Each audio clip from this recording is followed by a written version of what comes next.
Hello guys. So இந்த வாரம் வந்து பார்த்திங்கன்னா ஃபேண்டாஸ்டிக் ஃபோர் ஃபர்ஸ்ட் எபிசோட வந்து பார்த்திங்கன்னா ரிலீஸ் ஆக போகுது. ஸோ ப்ரீவியஸாக ஒரு 2 மந்த்ஸுக்கோ 1 மந்த்துக்கு முன்னாடி வந்து பார்த்திங்கன்னா ஃபேண்டாஸ்டிக் ஃபோர் ஃபர்ஸ்ட் எபிசோட வந்து 2 hours and 9 minutes இருக்க போகுது அப்படின்றது வந்து பார்த்திங்கன்னா அஃபிஷியலாக கன்ஃபார்ம் பண்ணியிருந்தாங்க மார்வல் கிட்ட இருந்தே.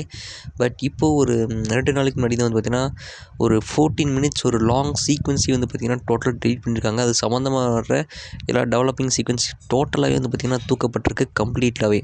அந்த சீன்ஸை பார்த்திங்கன்னா எந்த விதமான ஒரு இதுவுமே ஒரே ஒரு ட்ரெய்லரில் வந்து அந்த ஃபஸ்ட்டு ட்ரெய்லரில் ஒரு சின்ன சீனை மட்டும் தான் நம்ம காமிச்சதாக சொல்கிறாங்க. அண்ட் அந்த கேரக்டர் வர எல்லா போர்ஸுமே கம்ப்ளீட்டாக தூக்கி இப்போது அஃபிஷியல் ரன் டைம் வந்து 1 hours and 55 minutes அப்படின்றது வந்து பார்த்திங்கன்னா அஃபிஷியல் கன்ஃபர்மேஷனாக கொடுத்துருக்காங்க. இருந்த ஒரு போர்ஷனை கம்ப்ளீட்டாக தூக்கியிருக்காங்க. ஸோ இது வரைக்கும் அந்த போர்ஷனை பேஸ் பண்ணப்பட்ட சீக்வன்ஸை மட்டும்தான் யூடியூப் ரிலீஸ் பண்ணாமல் இருந்தாங்க. அந்த போர்ஷனையும் கரெக்டாக தூக்கியிருக்காங்க. ஸோ எதுக்கு தூக்குனாங்க, ஏன் தூக்குனாங்கன்ற ரீசன்ஸ் எதுவுமே வந்து பார்த்திங்கன்னா இப்போதைக்கு தெரியவில்லை. பட் இப்போதைக்கு இந்த ரன் டைம் வந்து சேஞ்ச் பண்ணி 1 hours and 55 minutes அப்படின்ற ஒரு கன்ஃபர்மேஷன் வந்து பார்த்திங்கன்னா கிடச்சிருக்கு. இதை பற்றி உங்களோட தாட்ஸை மறக்காமல் கமெண்ட் பண்ணுங்கள்.